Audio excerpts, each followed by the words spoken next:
Hey everyone, and welcome back to Fluent English Power. I'm Luna, and as always, I'm super excited to be here with you. And I'm Mason, feeling just as excited. Luna, it's great to be back chatting with our amazing viewers. And today's topic, it's something we all do, right? Eating.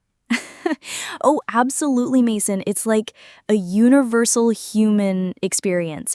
And for our English learners, especially those from A2 to B2 levels, one of the most common and sometimes a little intimidating situations is ordering food at a restaurant when you're in an English-speaking environment, or even in India. Like if you go to a fancy cafe in, say, Delhi or Mumbai, a lot of the staff might speak primarily in English. Exactly. I remember when I first started learning Spanish, going to a restaurant was like a whole new level of panic. You practice your hola, ¿cómo estás? But then the waiter starts rattling off specials and you're just like, help?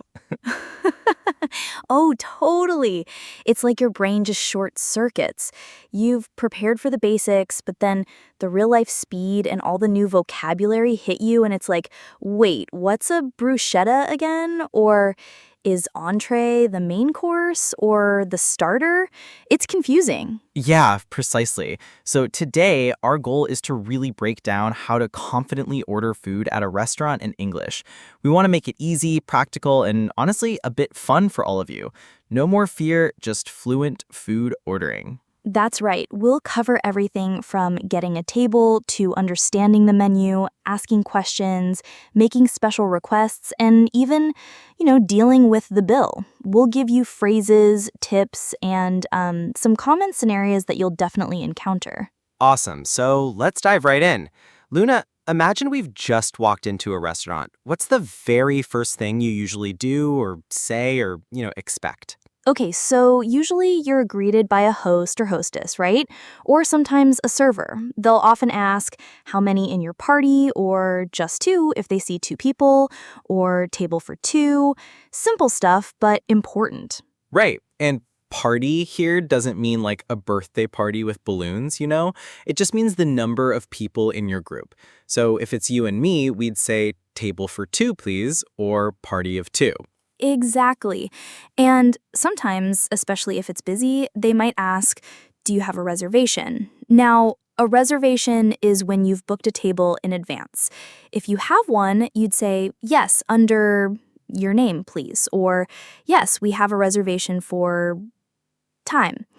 And if you don't, which, let's be honest, is often the case when you just spontaneously decide to eat out, you'd simply say, no, we don't, or no, we don't have a reservation. Then they might say, please wait here, or it will be a number minute wait. Yeah, it's pretty straightforward. And once they take you to your table, they'll usually say something like, follow me, please, or right this way. And then here's your table, or you can sit anywhere you like if it's more a casual place. Simple, right? But knowing these small phrases makes a huge difference. Okay, so we're seated. What usually happens next? Well, they'll hand you the menu, of course, and sometimes they'll ask, can I get you something to drink to start? Or would you like to order any drinks? This is your chance to order a beverage before you even look at the food. And it's a good idea to do that, you know? It buys you a little time to look at the menu properly. You could say, yes, I'll have a glass of water, please. Or, could I get a Coke? Or, a sparkling water, please. Absolutely. Or, if you need a moment, you can say, could we have a few more minutes, please? Or, we're not quite ready to order drinks yet. It's perfectly fine to take your time. You don't want to feel rushed. True. And speaking of menus, they can be overwhelming, especially with like all the fancy descriptions. What's your strategy for tackling a menu, Luna? Oh, that's a great question, Mason. First, I try to identify the different sections: appetizers or starters, main courses or entrees, desserts, and drinks. Sometimes they also have a specials menu, which is a separate list of dishes that are only available for that day or week. Yeah, specials are often like seasonal or chef recommendations.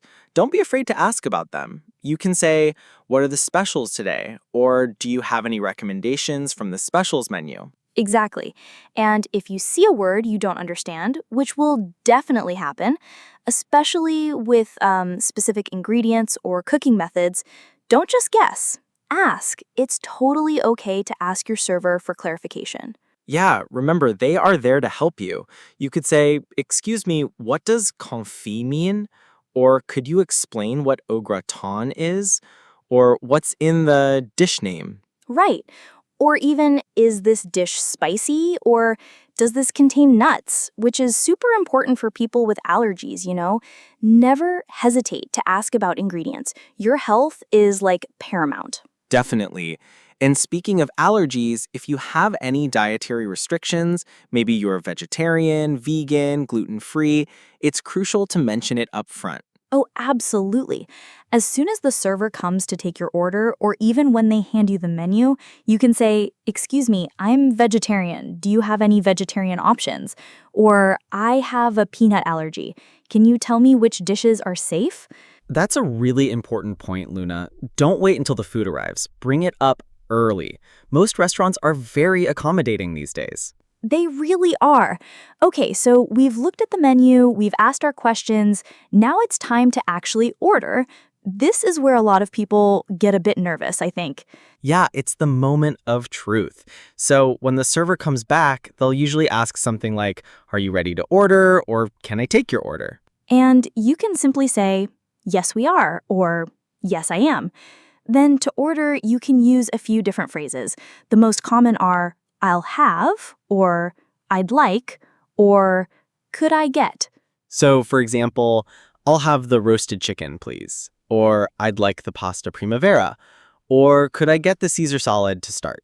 Yes, exactly. And it's always good to add "please" to be polite. So, "I'll have the burger, please." And if you're ordering for others, or if you're ordering multiple things, you can say, "For me, I'll have this," and for him or her, he'll or she'll have this. Or if you're ordering an appetizer to share, like, "We'll share the calamari, please." That's a good one. And don't forget about how you like your food cooked, especially meat. Oh, great point, Mason.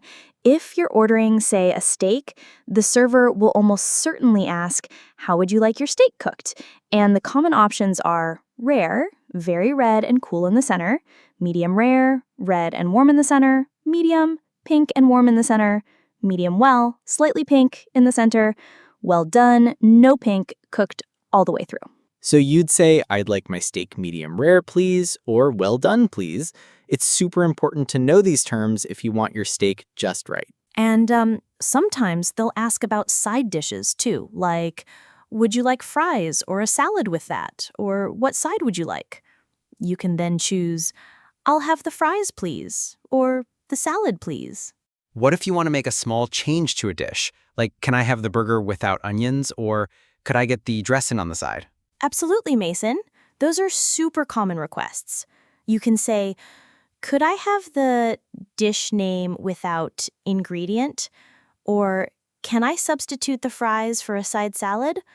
Though sometimes there might be an extra charge for substitutions, so you can always ask, "Is there an extra charge for that?" Good to know. And another common one is for sauce. Like, could I have extra ketchup, please, or can I get some mayonnaise on the side? Yeah, totally. Or even if you're sharing, you might need extra plates, right? You can say, "Could we get an extra plate, please?" Or, "Two extra plates, please?" So basically, don't be shy about customizing your order a little bit. As long as it's a reasonable request, most restaurants are happy to accommodate. Exactly. It's all about communicating clearly. And remember, it's always better to ask than to receive something you don't want or can't eat. Confidence comes from knowing these phrases. Right, so we've ordered our food, everything seems good. What happens while we're waiting for our meal?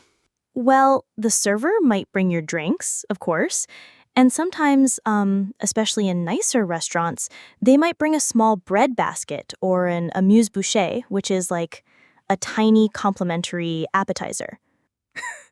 Amuse-bouche. That's a fancy one. But yeah, it's a nice touch.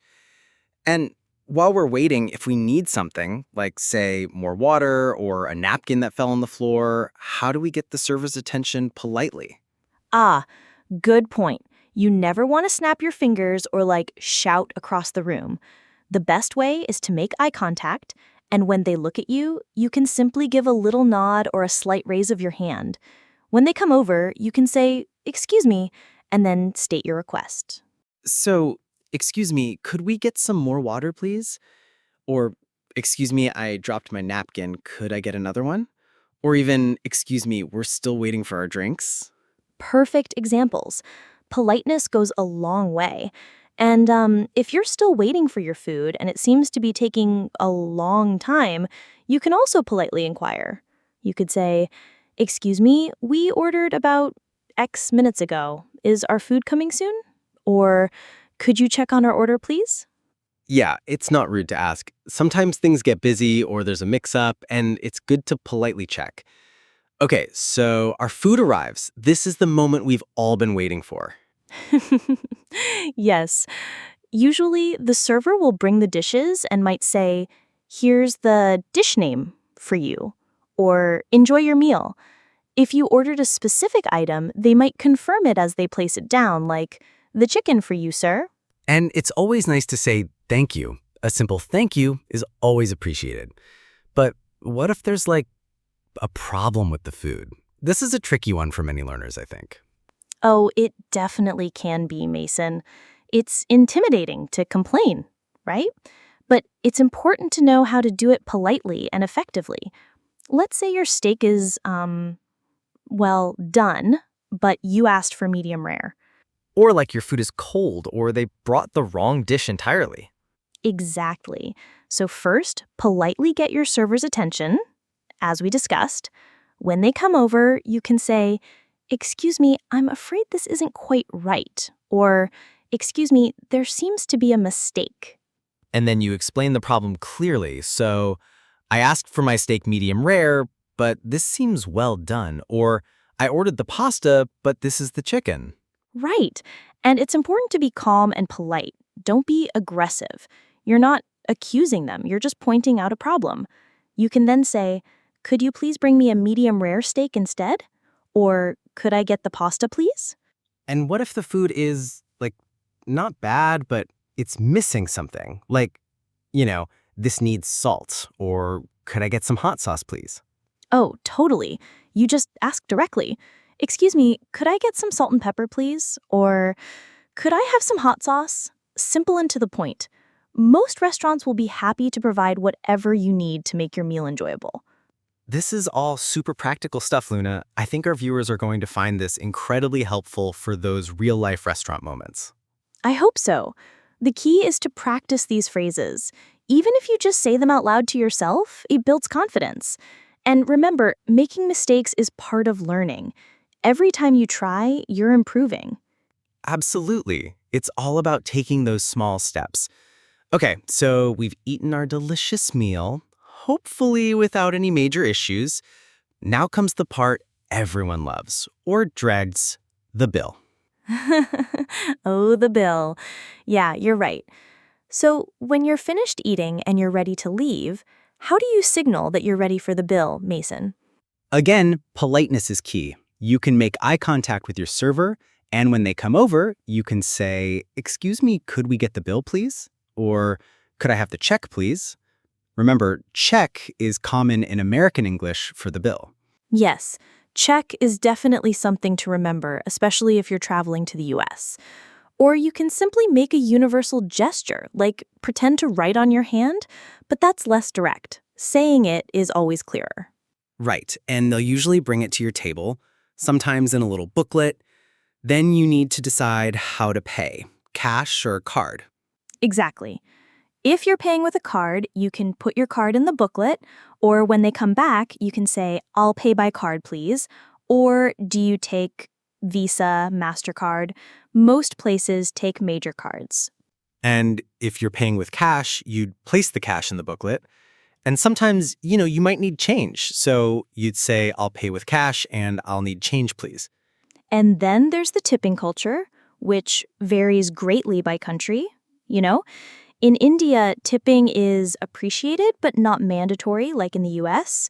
In the US, it's generally expected to tip 15 to 20% for good service. If you're unsure, you can discreetly ask a local friend or check online.